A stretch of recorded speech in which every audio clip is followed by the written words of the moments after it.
Assalamualaikum teman-teman, saya Randy Adha, sekelas IT is my dream. Wah, mantap teman-teman. Sekarang tuh saya mau rakit PC menggunakan Intel generasi 12, Intel terbaru gitu kan.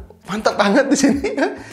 Terus motherboardnya menggunakan Z690 yang sudah mendukung memori RAM DDR5. Wow, luar biasa sekali gitu kan. Mantap lah gitu kan. Karena ini tuh si komponennya tuh mahal-mahal banget gitu kan. Jadi saya tuh belinya nyicil. Beli dulu si prosesornya gitu, terus motherboardnya dan si PGA card-nya mah ya nanti aja lah gitu karena PGA card-nya mahal. Tapi nggak apa-apa, tenang aja. Si prosesor dan motherboardnya tetap bisa saya gunakan karena menggunakan i9 12900K. Aduh, jatuh.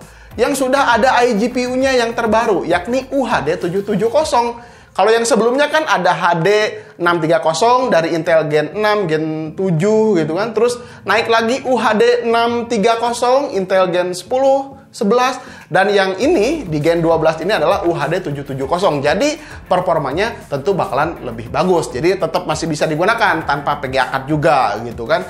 Terus karena si motherboard ini adalah LGA 1700, jadi si mountingnya tuh kan beda dari Intel Gen 10 dan Gen 11. Di sini saya menggunakannya si coolernya Deepcool Kestel 360IX ARGB yang menggunakan di sini menggunakan bracket tambahan. Nah, ini nih bracket tambahan dari si Deepcool gitu kan.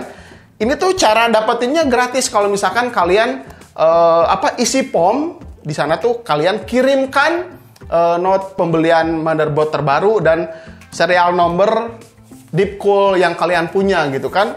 Nanti dapat ini secara gratis lah bracketnya gitu. Nanti POM-nya saya akan simpan di deskripsi biar kalau kalian punya coolernya Deepcool bisa mendapatkan bracket gratis untuk si LGA 1700. Nah, berhubung gitu kan, ini tuh komponennya mahal-mahal banget gitu kan. Jadi sayang juga kalau misalkan dibuat kontennya cuma satu gitu kan. Harus buat beberapa konten. Ya lumayan lah gitu kan. Jadi beberapa konten dapat AdSense-nya lebih banyak. Di sini saya akan review dulu si motherboardnya ASRock Z690 Phantom Gaming Velocita gitu. Jadi nanti kalau misalkan ada PGA card-nya, review lagi PGA card-nya, nanti review lagi prosesornya gitu kan. Jadi lumayan kan, jadi 3 atau 4 konten gitu. Oke, sekarang kita langsung saja review sekilas tentang si motherboard yang saya pakai ini. Let's go.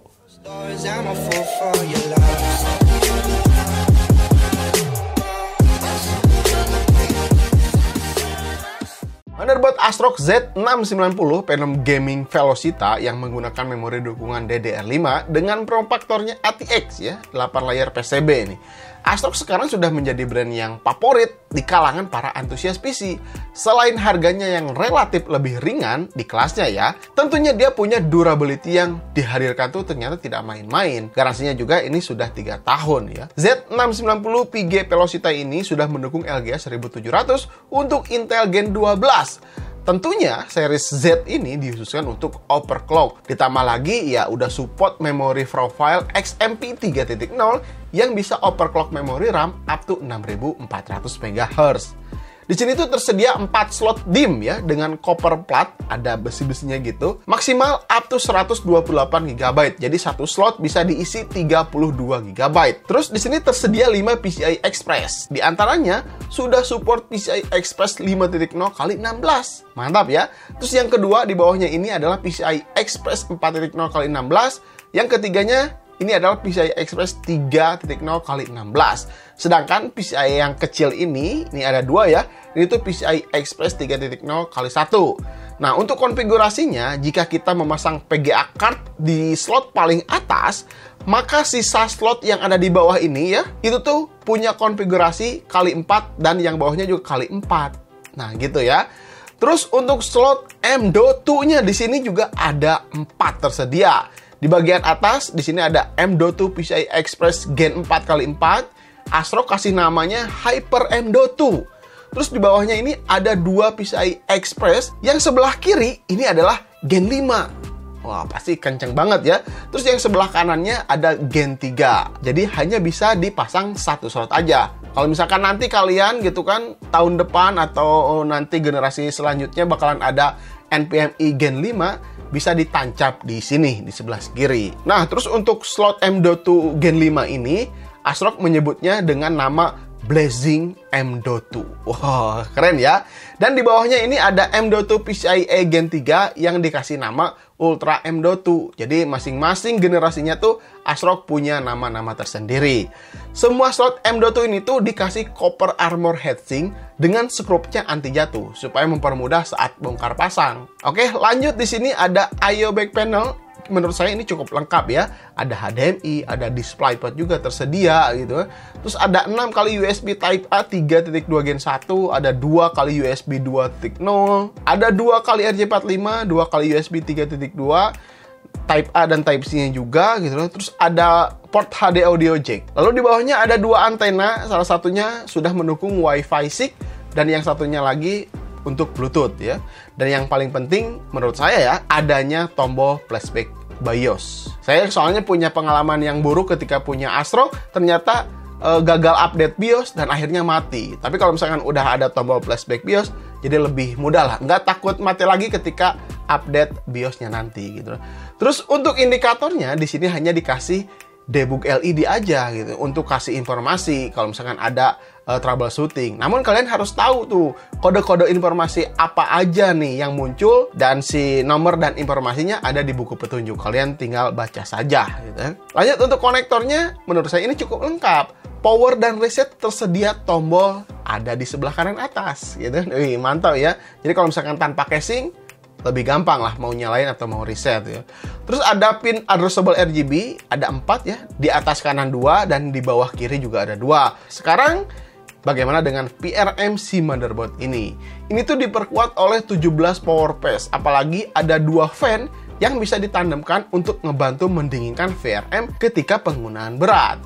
Voltage controller di sini menggunakan RA229131. Ini chip terbaru dari Renesas yang mampu menyuplai sampai 20 power pass. Sepertinya ini dikhususkan untuk memberikan performa terbaik di kelas motherboard Z690.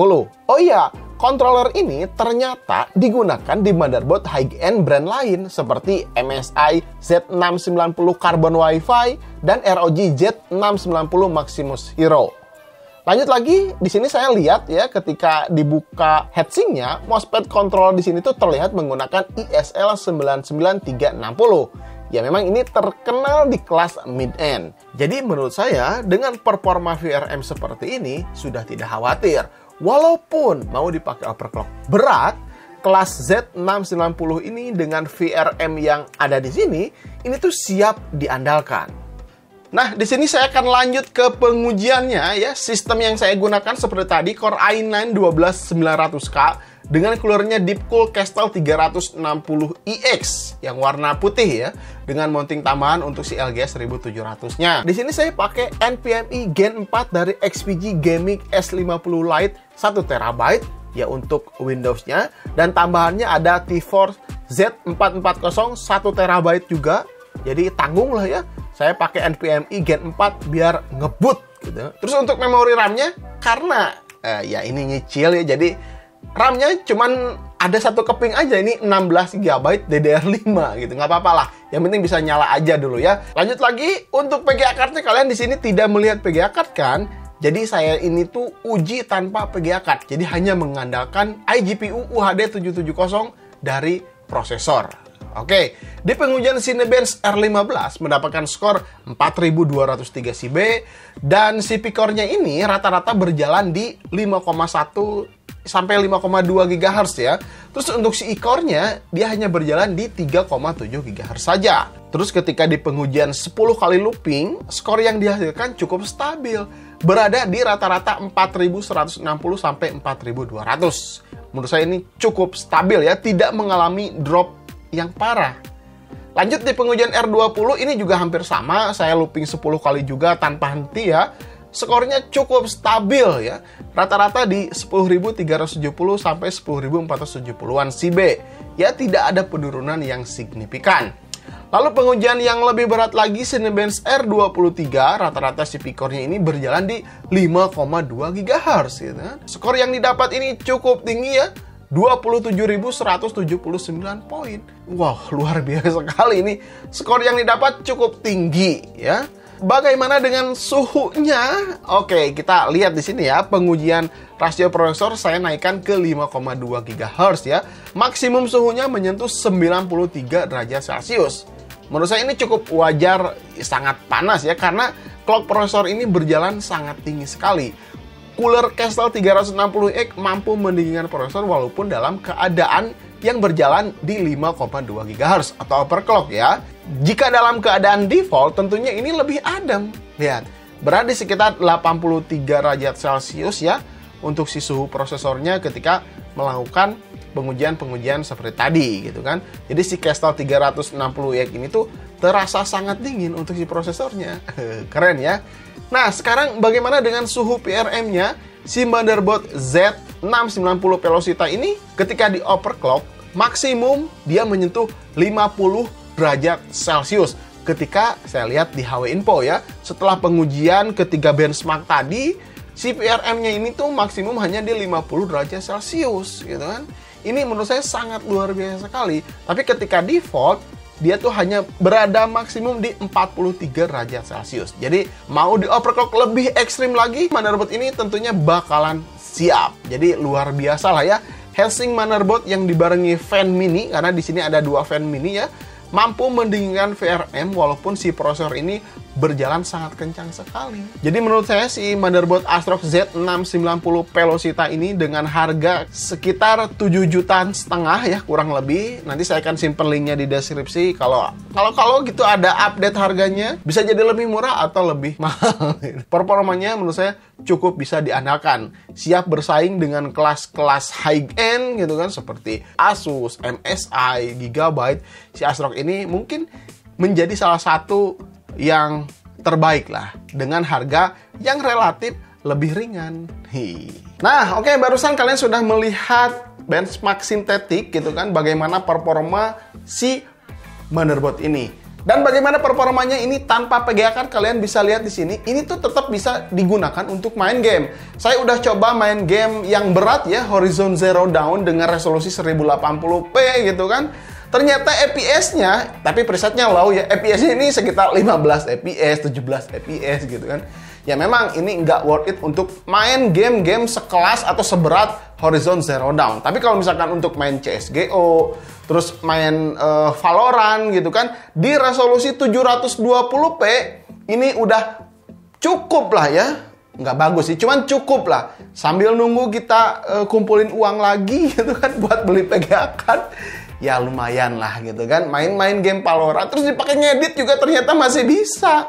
Tapi editingnya editing ringan aja, nggak terlalu banyak efek gitu kan, karena berat gitu. Ini saya menggunakan Premiere Pro 2019 masih tetap bisa digunakan. Nah, bagaimana gitu kan menurut kalian? Saya nyicil komputer, nyicil rakit PC-nya gitu, tapi tetap masih bisa digunakan gitu. Nabung lagi buat beli PGA card, ya nggak mungkin juga gitu. Pakai GT 730 prosesornya udah Gen 12 Core i9 masa gitu. Jadi ya udah tunggu aja ya. Siapa tahu nanti punya rezeki lagi beli 3070, 3080 gitu. Itu sangat luar biasa sekali. Oke, kalau kalian punya saran dan kritik tinggalkan saja di kolom komentar. Punya ide yang menarik dan nyentrik silahkan tinggalkan di kolom komentar. Saya Randy Adha, Sekilas IT. Assalamualaikum warahmatullahi wabarakatuh. Salam teknologi.